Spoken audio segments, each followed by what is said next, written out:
आज 8 नवंबर है, Monday, less than a month is there for exam. दिसंबर में सारे एग्जाम्स सबके ड्यू पड़ने वाले हैं।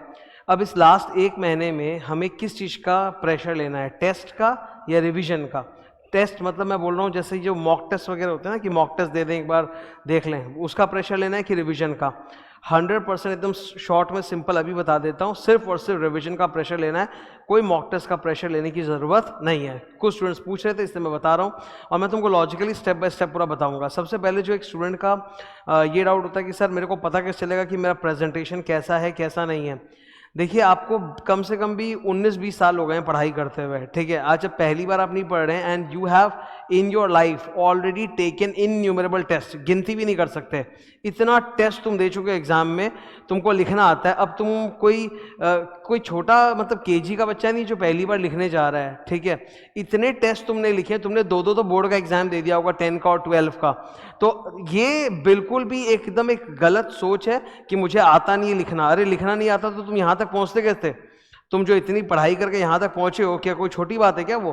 तो तुम यहां तक पहुंचे कैसे बिना टेस्ट दिए? टेस्ट दे के तो पहुंचे हो, तो तुमको लिखना आता है।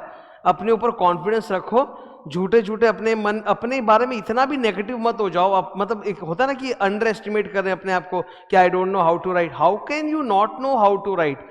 You have reached so far and you have taken so many test in your life, तो तुमको आता है। तुमको किसी प्रेजेंटेशन की सीखने की जरूरत नहीं, तुम्हें जरूरत है भी कंटेंट पे फोकस करने की।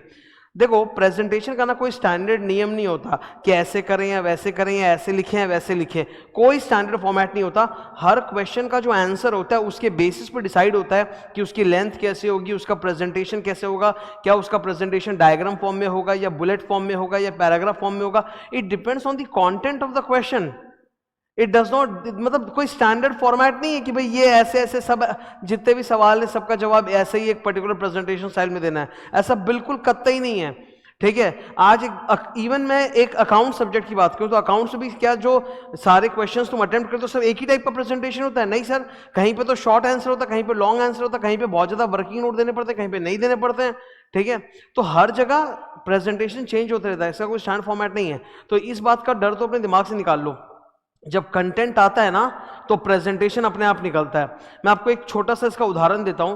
तुम लोगों में से बहुत जन ने कभी ना कभी ये सुना होगा पब्लिक स्पीकिंग कोर्स, कि पब्लिक स्पीकिंग कैसे करना चाहिए। वो एकदम बुनियादी बात बता रहा हूं, अगर कंटेंट है ना अंदर तो अपने आप पब्लिक स्पीकिंग निकलेगा, और कंटेंट नहीं है ना तो फिर पब्लिक में खड़े होकर कुछ भी बकबक बकबक कर लो, उससे कोई आने जानी नहीं है। क्योंकि लोग अल्टीमेटली थोड़ी देर के बाद, शुरू में तो लोग आपकी पर्सनैलिटी देखते हैं, ठीक है, ये एकदम फैक्ट है, पर थोड़ी देर के बाद ही वो आपके कंटेंट पे आ जाते हैं। और अगर आपका कंटेंट अच्छा है दे गेट कनेक्टेड, अगर नहीं है तो वो डिसकनेक्टेड हो जाते हैं वहीं पे।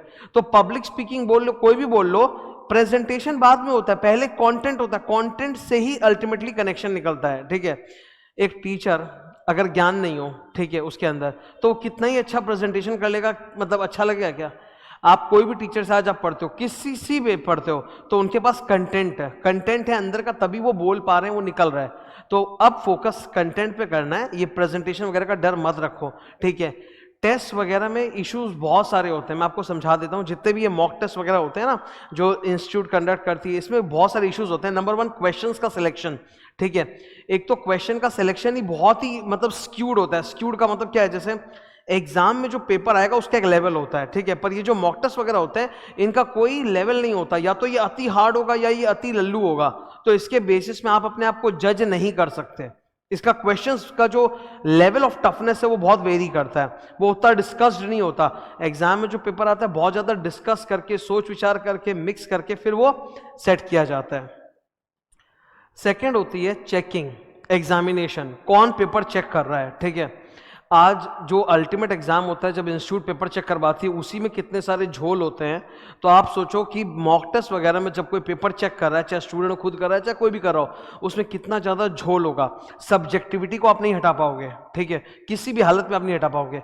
और तीसरा सबसे बड़ा फैक्टर है your own preparation level and seriousness.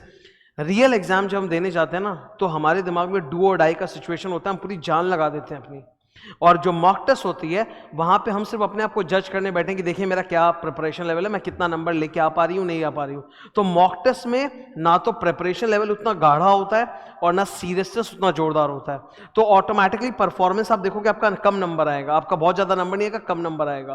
तो टेस्ट को लेके इतना आपको फियर करने का कहीं कोई जरूरत नहीं है।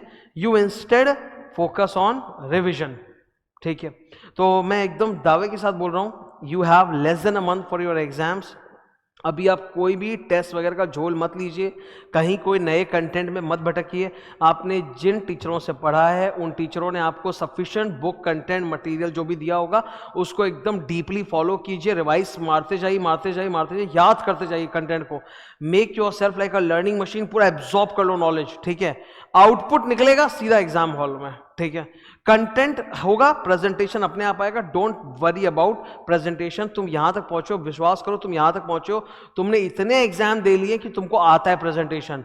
जिस चीज को जो प्रॉब्लम है ना वो लैक ऑफ कंटेंट होता है, और उसको हम लोग कंफ्यूज करते हैं कि नहीं हमें प्रेजेंटेशन नहीं आता, कंटेंट तो मैं आता था। गलत है, आपको कंटेंट का प्रॉब्लम हुआ होगा, प्रेजेंटेशन का प्रॉब्लम नहीं हो सकता। You know how to write it, believe in your self और अच्छे से एकदम इसमें जुड़ जाओ, ठीक है। Thank you.